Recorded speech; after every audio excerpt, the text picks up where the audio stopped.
Good morning, everyone, and thank you for having me. My name is Wubin, and I work on credit facility management team in asset and wealth management. Over the next 10 minutes, I want to walk you through four economic forces that are shaping our business in 2026. We'll look at the tax cuts landing on its July, the inflation problems and Reserve Bank's response, and the new wave of tariff that is reaching into financial services. And what behavioral economics teach us about our clients. My goal is very simple. I want each of you live with a clear picture with risk ahead and a fewer ways we can turn this crisis into opportunities. Shall begin. Let's begin with tax. From the 1st July of this year, the government is cutting the lowest income tax rate from 16% to 15%. Every taxpayer keeps a little more they pay, up to $268 a year. It sounds might be small, but across the whole country, it adds up. So here's what it does to the economy. When people having more money in their pockets, of course, they spend more. Economists call this exaggerated demand. You can see on the chart the demand curve shifts to the right from 81 to 82. In the short run, there is good news. Upward rises and the economy runs hot. But here is the catch. Over time, higher demand pushes up the wages and costs. The economy drifts back to the long-run capacity, the vertical line. And we are left mainly with the higher prices. So why does this matter to us? Two reasons.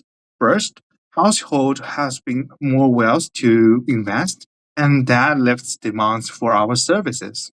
Second, if they cut into inflation, they will make the Reserve Bank's job harder. And this bring me to the next topic. Now, since we are talking about economy, we have to discuss about inflation.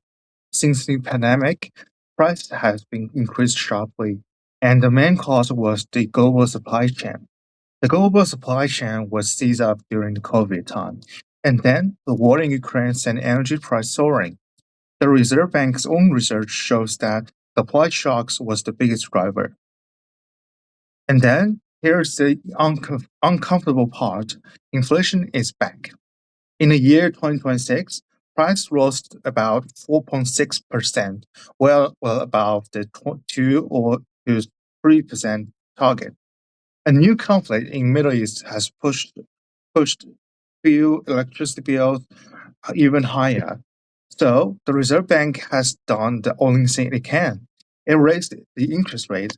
The cash rate now sits at 4.5%. Think of the rate as a break. When the bank raises them, borrowing gets more expensive. So the household and firms spend less. Then it could cool down the demand and slowly brings down inflation. Since the break is blunt, it slows the real growth and pushes the unemployment up.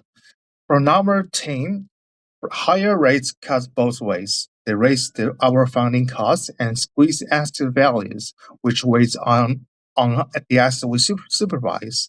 And fixed income costs are becoming more attractive, and this is a chance to win money, and if we get lucky and early. My third topic is about tariffs. Tariffs are taxes on imports. And under President Trump, they have reached the highest level almost in a century. Most of these tariffs are hitting physical goods. Services like ours have largely escaped. But that may not last. So let me show you what happens if a surtax is placed on cross-border financial services we sell into the United States. Look at the supply and demand chart. The surtax raises the price American clients pay. From the world price up to the world price plus the tax. If the demand falls, and the volume of import services will shrink too. But in this question, who wins? Domestic United States providers will pick up the business and the government collects the revenue. But who's bear the losses? The American client are definitely the losses because they will need to pay more and get less. And the economy looks at red triangles, what we call the deadweight losses. This is the values that simply disappears. For Goldman Sachs, a surtax like this would thin our cross-border fees, income, and asset we supervise. The good news is that we have a large onshore presence in the United States, so we're partly protected. The bigger risk is uncertainty itself. Trade wars straddle markets and flow straight into our clients' portfolios. My final topic is about humanity, behavioral economics. The old models assume that people are perfectly rational, but we know they are actually not. People like to take shortcuts, and those shortcuts might cost more money. Let me give you two examples that matter for our clients.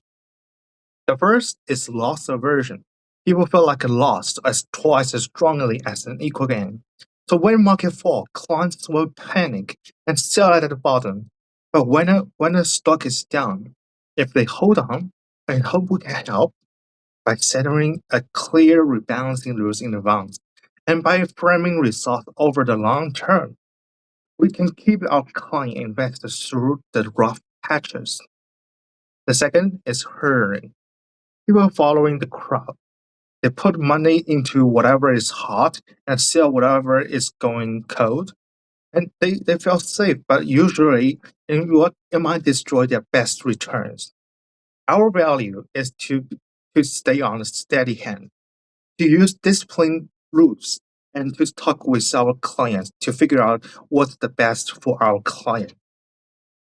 By applying those methods well, a behavioral economics will not just a theory. Keeps our clients invested. It will protect their returns, and it will make sure our asset is under supervision, even resilient. So let's bring things together. Notice the tension on the one side. Tax cut is pushing demand up. On the other hand, the Reserve Bank is pushing demand down to fight inflation. Besides, we have trade war on the top. So you might have a noisy and uncertainty in your head. So here's what I recommend.